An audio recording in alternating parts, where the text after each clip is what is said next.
Comment on se prépare à recevoir des acheteurs chez nous pour une visite? Vous allez avoir épuré la maison, nettoyé la maison pour les photos. C'est important d'essayer de garder tout le temps un petit minimum de propreté parce que les visites, souvent, on a un avis de 24 heures généralement. Des fois, ça se peut que des gens s'essayent à plus court délai. Là, si vous n'êtes pas prêt, vous allez dire non pour une visite. Vous allez peut-être vous couper un potentiel acheteur. Donc, maintenez un minimum d'entretien dans la maison. Gardez la maison le plus possible propre le temps qu'on fasse des visites. Le plus important, en fait, c'est que maison propre.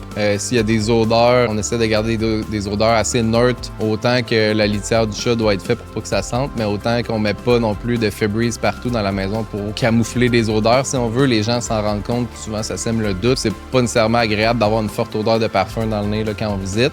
Ça peut être bien, là, ce que je suggère, c'est de créer une petite ambiance dans la maison. Donc si vous avez si haut-parleur, là, une petite musique douce, ça peut, c'est pas tout le temps le cas, mais ça peut bien faire. Encore là, des fois, on peut déplaire aux gens avec certains types de musique, donc c'est pas nécessaire, mais ça peut être bien de créer une petite ambiance. Si vous avez un foyer, on est en hiver, partez votre foyer tranquillement dans la maison. Premièrement, ça va mettre en valeur le foyer, puis ça va créer une ambiance dans la maison, mais gardez ça simple. Si vous avez votre cafetière sur le comptoir, oui, pour les photos, on l'a enlevé, mais gardez-la sur le comptoir.